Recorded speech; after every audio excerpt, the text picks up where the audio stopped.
Learning Objective 19-4, understand financial reporting rules and make basic journal entries for not-for-profit, voluntary health and welfare organizations. So voluntary health and welfare organizations are it's kind of a catch-all that's not quite hospitals and the what we call not-for-profit healthcare providers, but they provide similar types of services. And again, they're going to use fund accounting. Voluntary health and welfare, they provide a whole bunch of different things. So again, they're not-for-profit organizations. They usually um, do solicit charitable donations. Oftentimes, they provide their services for no fee or for a minimal fee, and they usually have tax-exempt status. So typically, they would be audited. They have most not-for-profit organizations today are audited, and they would use those audited financial statements usually to raise money. So it could be we have all really a lot of charitable organizations fall into this category at all because they don't exactly provide health care, but they're not other. So they use accrual accounting, and the accounting is pretty much the same as healthcare providers and other not-for-profit organizations. And what you also need to do is you need to report on important aspects of the organization, and they may or may not use fund accounting, but they're not required to use fund accounting, but they usually do. And again, fund accounting would make sense whenever you start to have donor restrictions. Then even if you don't have to use it, you really want to use it because you want to make sure that you have control over what all the donor restrictions are.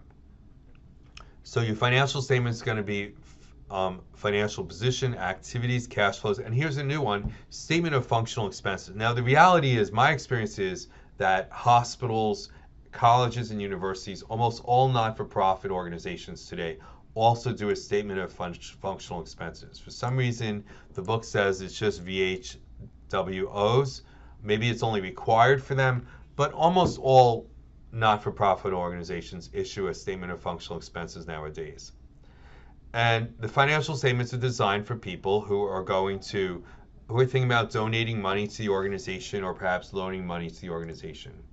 So on your balance sheet, you would typically have pledges from donors as a receivable, investments, lands and buildings, liabilities, and you need to separate again with donor restrictions or without, with, whatever you want to call it.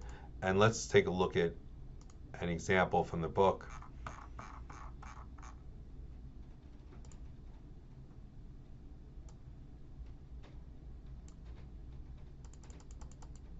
Here you can see a sample balance sheet.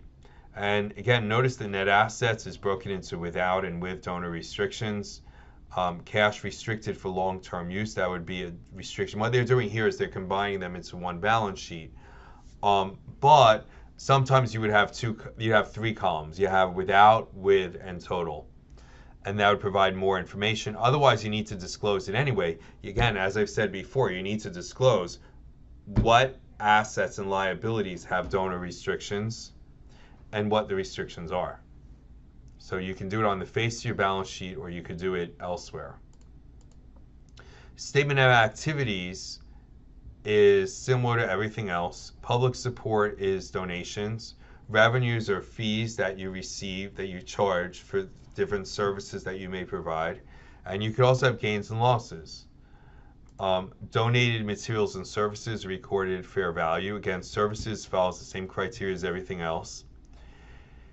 Expenses would be providing the service that you're supposed to be providing. Now, there's three categories of expenses in most not-for-profit organizations. Again, it's not just VHWOs, but it's also almost all not-for-profits that have this split. That would be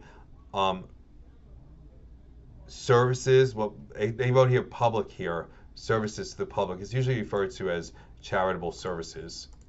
Fundraising and general administrative. And what this is services is doing what your mission says you're supposed to be doing. So let's say you run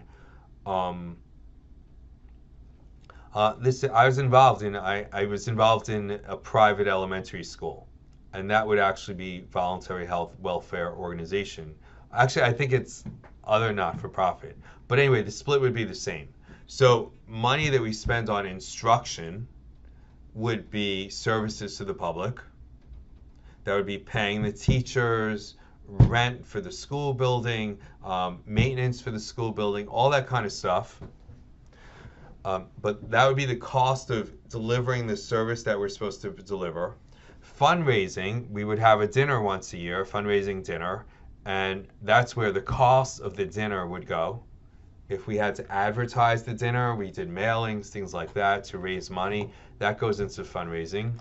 And general administrative costs would be all the costs of running the organization that's not geared towards education. So in my office, we had 3 secretaries working in the office, and 2 of them, one secretary was in charge of just keeping the school going and making sure the lights were on. One secretary was in charge of helping the principal. So both of their services were services to the public, and they could be included in there. But one secretary I had was a full-time bookkeeper, and she wasn't really a secretary, she was an accountant. And so her cost was general administrative. And in the IRS Form 990, not-for-profit organizations will always provide you with this breakdown of all their expenses. It's very important. It is a controversy whether some informational materials could be service or fundraising, program services or fundraising. And that's very controversial because what not-for-profit organizations often evaluated based on the ratio of program services to total revenue or total expenses. Sometimes it's total revenue, sometimes it's total expenses. So what percentage of your expenses actually go to program service? Because you don't want to give money to a charity that just spends all its money raising money. You want to spend your money on a charity that actually is going to spend the money on doing whatever it is you want them to do.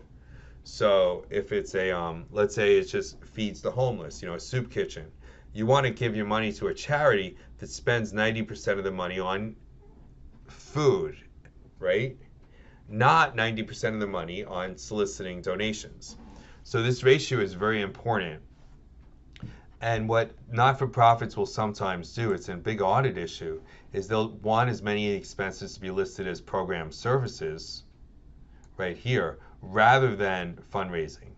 Because fundraising looks really bad. General administrative is not great, but you really want as much of your functional expenses to be program services, because that's what donors want to see. And in general, it's a good measure of a charity. So before you give money to a charity, you might want to look up on the web Form 990. You can Google, what you just Google is the name of the organization, Form 990. In fact, you could do it for Seton Hall. Wink, wink. And you could look and see what the ratio of these different services are. How much do they spend on fundraising? And typically, a charity will be a scam. You can identify a scam charity just by seeing what percentage of fundraising they spend. If you see an organization that spends more than 50% of their expenses on fundraising, then they're not really oriented towards providing services. They're oriented towards raising more money. And that's not generally considered to be a great charity. So naturally, what'll happen sometimes is they blur the lines a little bit, and some things that should really be fundraising, they reclassify as program services, and they come up with a justification for doing it, and this way their numbers look a little better. So everybody fools around with their numbers. That's reality. Voluntary health and welfare organizations, you have the statement of cash flows, and again, the statement of functional expenses is very important. Let's look and see what these look like, by the way. Here's your statement of financial position. Here's your statement of activities. And you have with and without donor without and with donor restrictions. So you can see your contributions are coming with donor restrictions. And here you can see all the reclassifications. In other words, these would be net assets that are released from restrictions. So they're coming out of with and they're going into without. And here's a statement of cash flows in case you're interested. And here's the statement of functional expenses. And here you can see the breakdown. Here's program services, supporting services, which is a nice way of saying administrative, and fundraising. So management in general, this is your administrative column here right now. I'm sorry, this is sideways. You can hold your computer sideways if you want. Here's management in general, and here's fundraising, the evil fundraising. And this organization here, fundraising is $64,000 out of a total budget of $727,000. So that's less than 10%. It's pretty good. So just to summarize, your reporting requirements are all listed in ASC 958 and the AICPA Audit and Accounting Guide. And it wasn't even mentioned before, but there is an AICPA Audit and Accounting Guide for not-for-profit organizations.